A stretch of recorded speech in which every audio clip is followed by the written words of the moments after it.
Hai, hari ini kita akan membuat satu kajian dan percubaan berani untuk menggunakan minyak hitam kereta ke dalam motosikal saya, sebuah skuter yang menggunakan enjin 4 stroke, dan kita akan menggunakan minyak kereta, minyak enjin kereta jenis 10W40 semi sintetik. Okey, tapi sebelum kita mencuba menggunakan minyak ni, mari kita selami apa itu 10W40, apa itu 4 stroke, dan apakah penggunaannya, dan apa itu juga minyak motor 2 stroke, 2 stroke, bagi 2 stroke. Okey, jom kita selami dulu. Okey, inilah proses untuk two-stroke engine, dan yang ini pula ialah proses di mana untuk engine 4-stroke terdapat 4 proses, iaitu intake, compression, power dan exhaust. Dan kalau anda ingin melihat atau mendengar jenis enjin 2 stroke adalah seperti begini.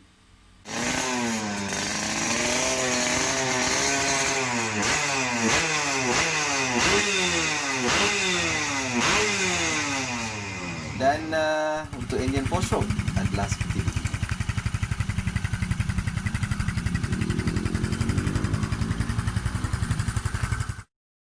Okey, kalau apa yang anda lihat di sini, 10W40 bermaksud W tu ialah actually cuaca atau Celsius untuk enjin tu, dan 40 itu ialah actually ketebalan atau kelikatan minyak enjin yang kita gunakan. Okey.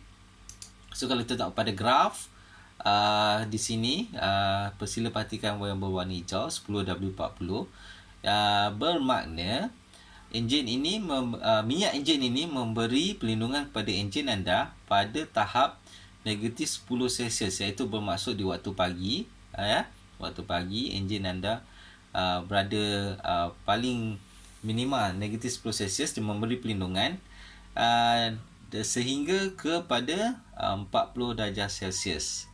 Okey?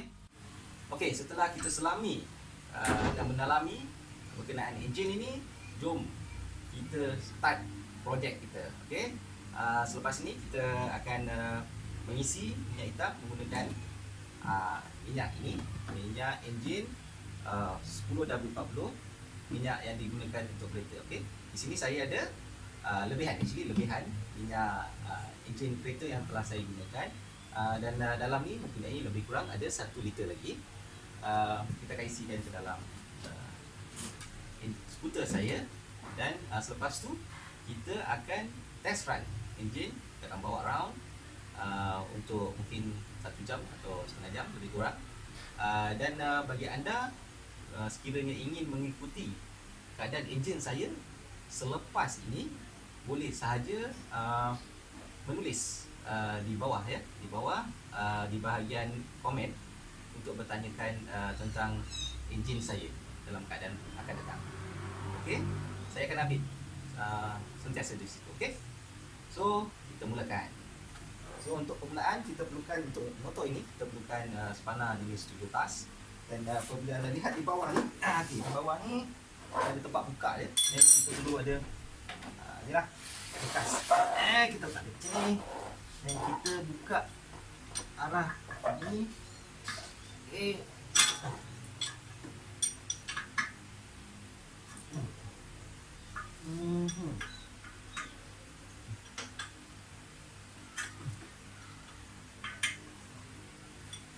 right, kita buang minyak.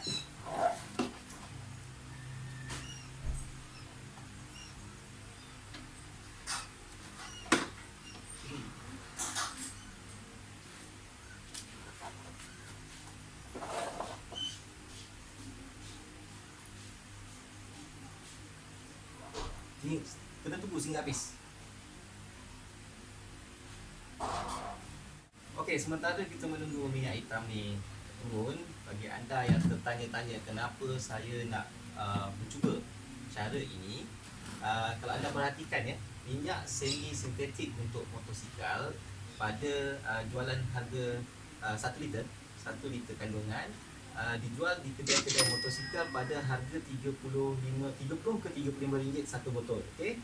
Untuk satu botol minyak enjin kereta yang dijual di kedai spare part, seperti contoh yang ini, semi sintetik juga pada sama 10W40, dijual pada harga lebih kurang 70 ke 75 ringgit. Ini bermakna kalau saya beli 2 botol minyak enjin di kedai motosikal, dan saya akan mendapat actually sebenarnya 4 liter. 4 liter bermaksud 4 kali tukar minyak hitam berbanding 2 kali minyak hitam ditukar di kedai motosikal. Okey. So nampaknya minyak hitam ni dah turun habis. So kita akan pasang balik dan kita akan isi minyak hitam. Okey.